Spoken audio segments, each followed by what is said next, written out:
As he walked along, he saw a man blind from birth. His disciples asked him, "Rabbi, who sinned, this man or his parents, that he was born blind?" Jesus answered, "Neither this man nor his parents sinned. He was born blind so that God's works might be revealed in him. We must work the works of him who sent me while it is day. Night is coming when no one can work. As long as I am in the world, I am the light of the world." When he had said this, he spat on the ground and made mud with the saliva and spread the mud on the man's eyes, saying to him, "Go, wash in the pool of Siloam," which means sent. Then he went and washed and came back able to see. The neighbors and those who had seen him before as a beggar began to ask, "Is this not the man who used to sit and beg?" Some were saying, "It is he." Others were saying, "No, but it is someone like him." He kept saying, "I am the man." But they kept asking him, "Then how were your eyes opened?" He answered them, "The man called Jesus made mud, spread it on my eyes, and said to me, 'Go to Siloam and wash.' Then I went and washed and received my sight." They said to him, "Where is he?" He said, "I do not know."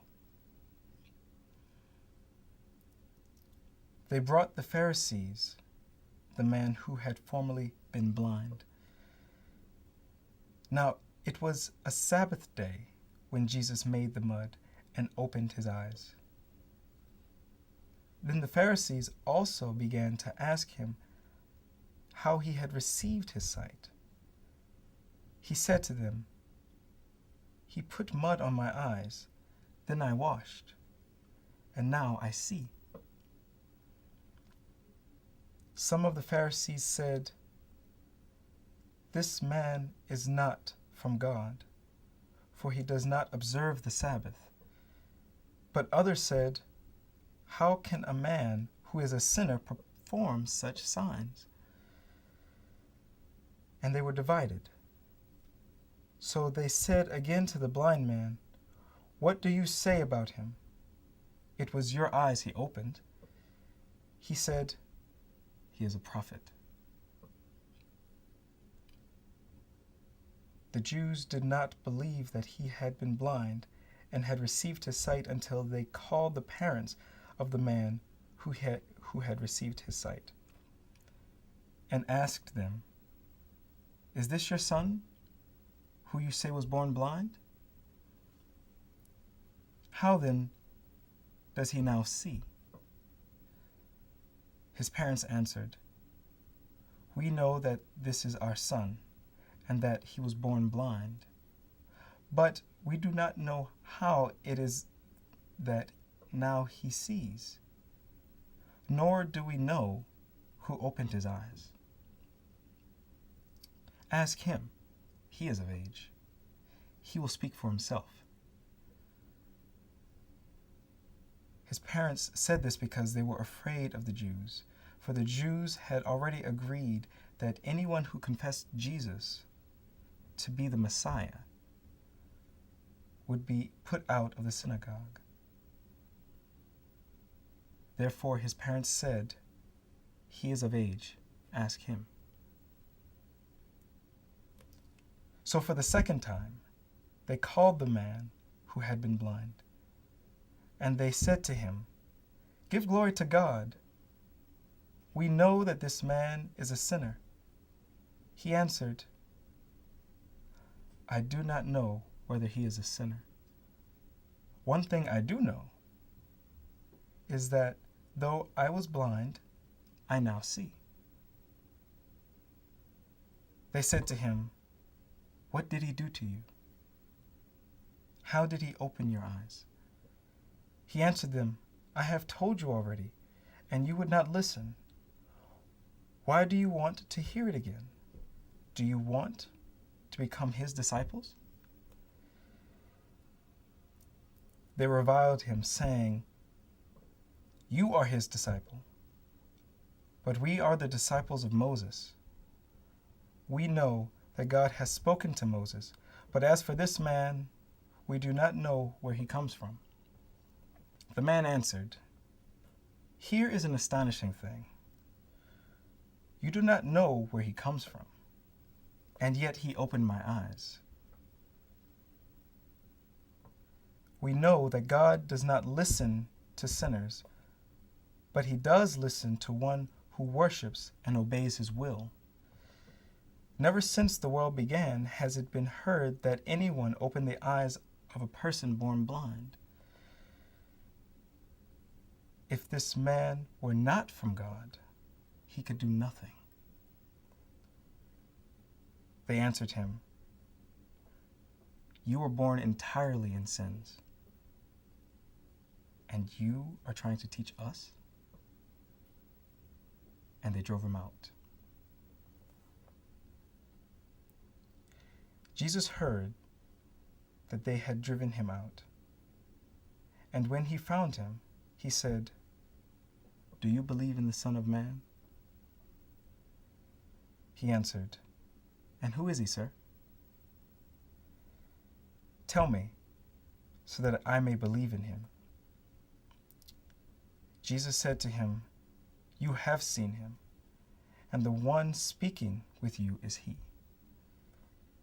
He said, "Lord, I believe," and he worshipped him.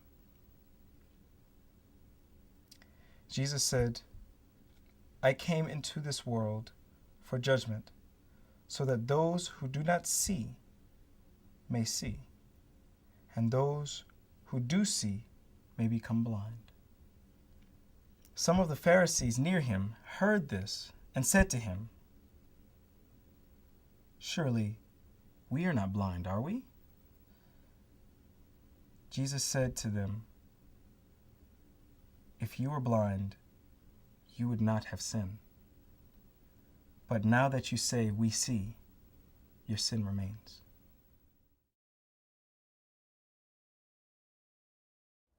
Okay, John 9, and the story of the man born blind. Another one of these signs, a miracle that Jesus does that has all sorts of significance, special significance for the author of this gospel.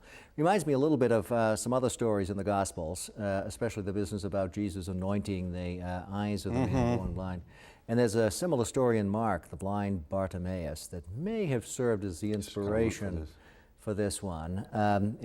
That's a great story, isn't it? With the guy comes to sight just gradually, right? It's a great story. And he sees, I think there are trees out there, and cows or something. Yeah, exactly. And then eventually he finally gets his full sight back. And I sometimes wonder if something like that, the gradual process of coming to physical sight, might have been the inspiration for John's story, which is a gradual process of coming to some sort of spiritual sight. And we have the same sort of crescendo that Absolutely, we've that seen we in some saw other, with some of the other stories, where there's something, a deeper level of insight. Yeah. But there's also the opposition. Yeah, both those things. Yeah. Oh, I think those are two main themes. And let me say a couple of my thoughts on that, and then a quick word on the way time comes together. On the growing insight, I think that, as is so often the case in John, the physical blindness, while undoubtedly taken literally, is also a kind of metaphor or symbol of spiritual blindness. And the miracle happens as this man moves from seeing nothing to seeing more and more and more. And it begins with his acknowledging that the change in his own life. Remember the song Amazing Grace? I once was blind, but now I see. Once was lost, but now I'm found, was blind, but now I see. Straight from John 9. The idea that the way in which one comes by faith is first acknowledging the difference in one's own life. And then secondly, the beginning to acknowledge that this has something to do with the man Jesus. It wasn't just me.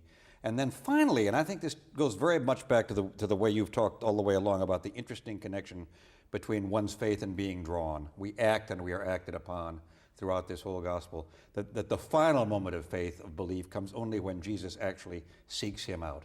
That he can't make himself believe unless the gift is given him of the presence of the living Lord.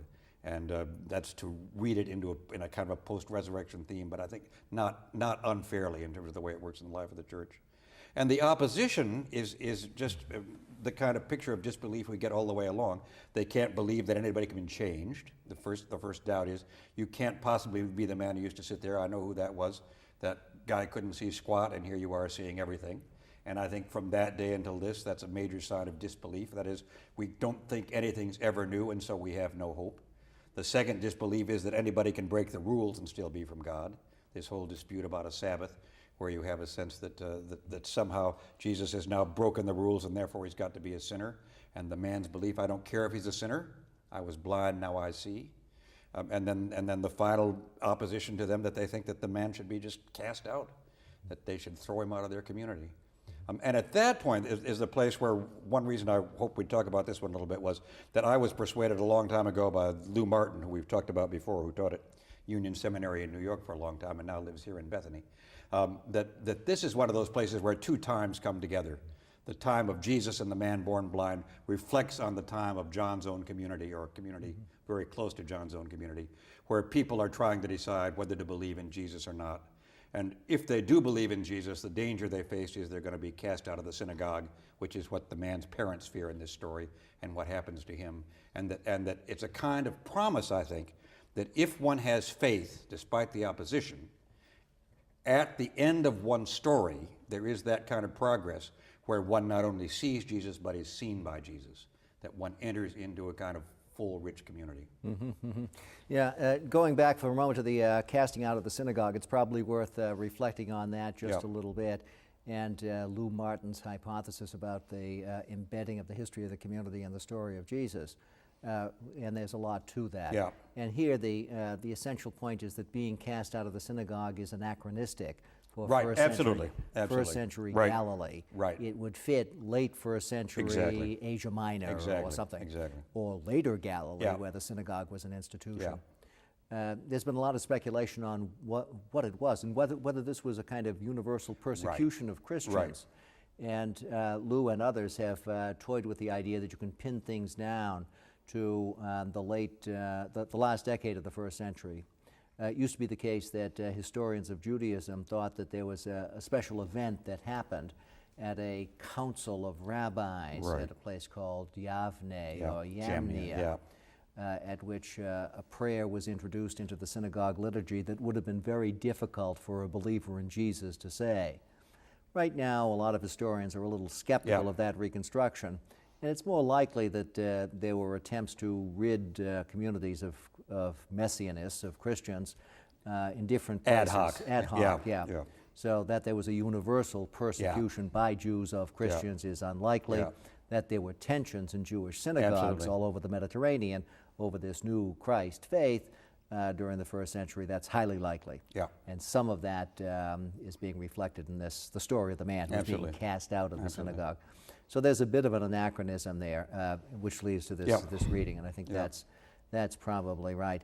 The other thing you're pointing to is a kind of nice literary feature of this text. The Greeks used to call it a chiasm, an X-like structure. So on the one side, you start with physical blindness that leads to both physical and spiritual openness and sight. And on the other side, you start with what seems to be physical sight, but spiritual blindness. And the kind of arrogance and self-assuredness that you've attributed to the opposition here, I think is embedded in the text. I think that's there. And they move eventually to a position of total blindness. Exactly. And are condemned as such through words of Scripture. So it's a very neat it's sort neat. of package. It's a neat reversal. And you can understand how this is a kind of reaction to the tensions that some early Christians probably felt from their cousins, brothers, sisters, or whatever in the synagogue. Might be a good time to talk for just a minute about the way in which Jews are portrayed in John's Gospel, because I think that's problematic for our readers today. And I'm very much with you in a sense that what you have here is a kind of a record of a family feud. and the Jews and the Pharisees represent the cousins who stayed in the synagogue, and the good guys are those who split off. And as in so many family feuds, I know from my time in the pastorate, the worst arguments are between people who have been very close. The divorce or the fight over the will. You can be fairly cordial to your distant enemies. You're just miserable to the ones who are close at hand. And I think one of the dangers has been in Christian preaching, especially, that contemporary Christians have taken this as some kind of accurate description of late first century Judaism, and even worse, as if somehow Temple Bethel was full of hypocritical, nitpicking, legalistic Pharisees who don't understand the richness of grace. And that's not a fair reading either of first century Judaism or of Judaism today. Mm-hmm. No, that's right. This is certainly not the worst of the passages in No, John. by no means, but I think we're going to touch those That's right. cleverly. Yeah, we ought to remember them, Yes, though. absolutely. And the main passage that causes offense is in the previous chapter, in chapter 8, where Jesus is involved in a pretty heated controversy with those who reject him.